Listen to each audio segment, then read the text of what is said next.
A real democracy, one has to not merely look at the provision of the constitution, the rules and the regulations made for the conduct of the business in the legislature, but one has to foster the real democratic spirit in those who in the form of legislature.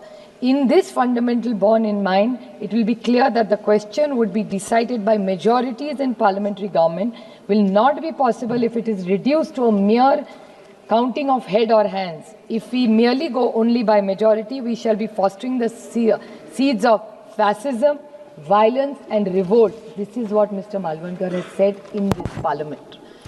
Madam, why are we debating this? ये चर्चा की ज़रूरत क्यों पड़ी? इसका कारण है कि इस देश में मैं बड़ी विनम्रता से कहना चाहती हूँ, लेकिन ये वास्तव है, भले ये माने या ना माने, कृष्णा जी को अच्छा नहीं लगेगा, लेकिन इस देश में अगर वो सारे पेपर और मैगजीन्स भी पढ़े, उन्होंने काफ़ी कोट किया आज, कि सबके मन में एक बात है कि इलेक्शन कमीशन फेयर नहीं है, ऐसी एक सोच समाज में आज है। और इसका कारण क्या है?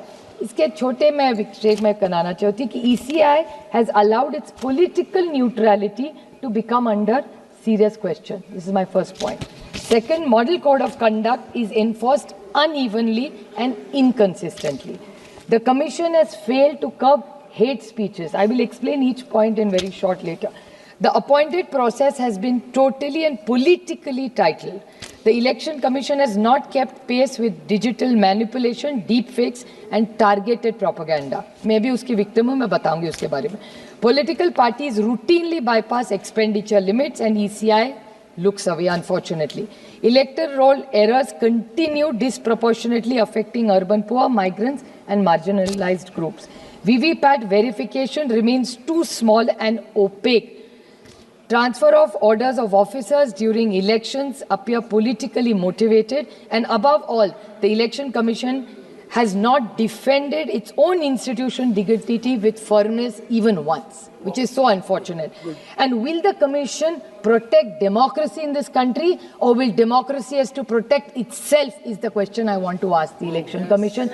Unfortunately, because I do appreciate Rajiv Ranjanji's point that Election Commission should have been an independent authority. It's not an arm of the government. But today, unfortunately, every attack, every criticism that comes, it looks like the impression their behaviors create that they are a part of the government, which is a very unfortunate thing. It's not healthy for any democracy in the world. It's really a shame.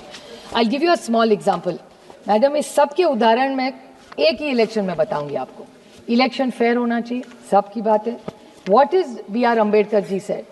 Baba Saheb ने कहा है, I didn't give a weapon to my people, I gave a right to vote instead. Now it is in their hands whether to live like a legend by fighting or becoming a slave by selling it. This is B.R. Ambedkar जी का coat है sir. और तब उन्होंने कहा था, उनको पता भी नहीं था इस देश ऐसे आगे बढ़ेगा.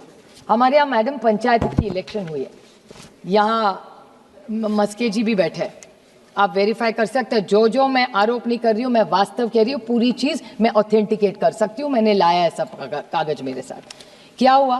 पहले पंचायत में इतनी बड़ी सरकार आई, मैं नहीं कह रही हूँ, इनका कहना है कि मैं भी उसी मशीन पे चुन के आई हूँ, तो मैं VVPAT, ECI किसी पे नहीं बोलूँगी, क्योंकि मेरा कहना है अगर वो मशीन में गलती है तो मेरे से शुरू करिए, क्योंकि मैं 4 बार चुन के उसी मशीन के कारण आई हूँ. So I am not speaking against the machine, I am making a very limited point and with great expectations from the Bharatiya Janata party, जिसको इतना बड़ा मैंडेट महाराष्ट्र में मिला. कैसे मिला उसके बारे में बाद में जाऊँगी, लेकिन मैं पूछना चाहती हूँ उनको कि इसी इलेक्शन कमीशन में न्यू पंचायत, नई सरकार, 200 MLA आए आउट ऑफ 288, सुप्रीम पावर. कौन पूछ रहा है उनको वहाँ? सब तो इन्हीं के सत्ता है, LOP भी नहीं है वहाँ. इतनी उनको भरोसा महाराष्ट्र की जनता दिया नहीं दिया कैसे हो, वो तो अलग, वो आज चर्चा की बात नहीं है. लेकिन मानिए कि पूरा फेयर हुआ इलेक्शन, 200 MLA आ गए.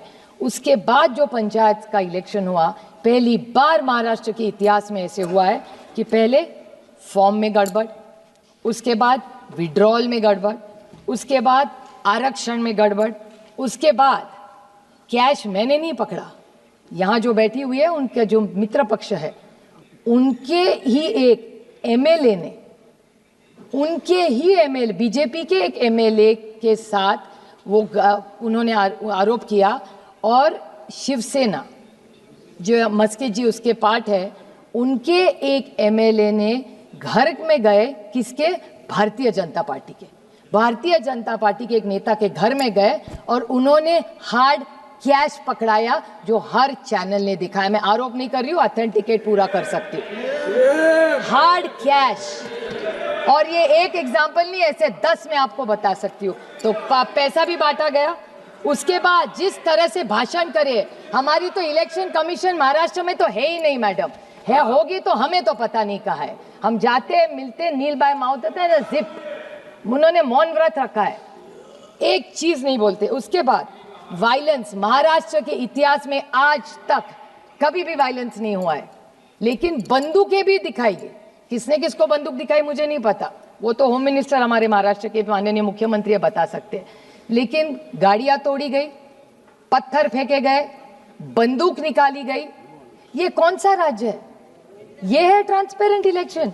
और उसके बाद ईवीएम के लॉक भी तोड़े गए, और ये सारा टीवी पे दिखाया। मैं आरोप नहीं कर रही हूँ, यहाँ मस्के जी भी बैठे, श्रीकांत शिंदे जी भी बैठे, उसी सरकार के पार्ट है, इनके ही लोगों ने ये सारे। मैं फिर से बोल रही हूँ मैडम, फॉर्म में गलती, विड्रॉल में करप्शन, आरक्षण में गड़बड़, कैश बांटा गया। मैं तो प्रधानमंत्री जी से विनम्रता से कहना चाहती हूँ कि आप देश को एक दिशा देख रहे, आप ही की सरकार महाराष्ट्र में कुछ और ही करे जा रही है। नोटबंदी का मैडम आपको याद होगा, इसी हाउस में हमने नोटबंदी पास की।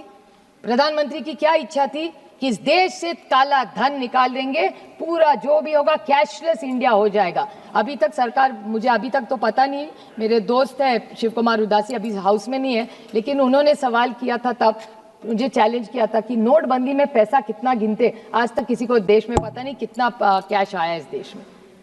तो ये कैश इनके पास, आपके पास नहीं है, हमारे किसी के पास कैश नहीं, बीजेपी के पास कैश मिला। और छोटा नहीं, बैग में नहीं मैडम, सूटकेसेस में मिला है, उसके वीडियो आए हैं। इसकी इंक्वायरी कब लगाएंगे? मैं मांग करती हूँ इस सरकार को कि ईडी और सीबीआई इसकी इंक्वायरी हो और जांच हो, ये कैश कहाँ से आती है। अगर ये कैश सरकार छाप नहीं रही है, डिजिटल इंडिया हो रहा है, तो इतना सारा कैश महाराष्ट्र में कैसे पकड़ा जाता है?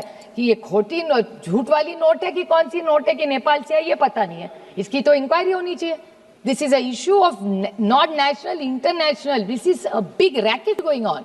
और सिर्फ आरोप मैं नहीं कर रही हूँ, ये भी बैठे हैं यहाँ, इनको पूछ लीजिए आप, आपके मित्र पक्ष है, उन्होंने पकड़ा है। मैं तो उनको, राणे साहब शायद नहीं है, राणे साहब का बेटा नीलेश राणे हमारे साथ सांसद रहे। मैं ऑन रिकॉर्ड, भले वो शिवसेना में हो आज, लेकिन मैं उनका बहुत, उन्होंने जो किया उसका स्वागत करती हूँ। ये देशभक्ति का उदाहरण है, तो ये उदाहरण है देशभक्ति का नीलेश जी। वो भी सत्ता पक्ष में हो, फिर भी देश के लिए कैश पकड़ा गया। और इतना भी नहीं किया, वहां टीवी लेके गए, पूरे देश को दिखाया कि देखो बीजेपी क्या करे। CEN न्यूज, देश प्रदेश की ताजा तरीन खबरों के लिए CEN न्यूज को सब्सक्राइब करें और रहें पल पल की खबर से हर पल बाखबर।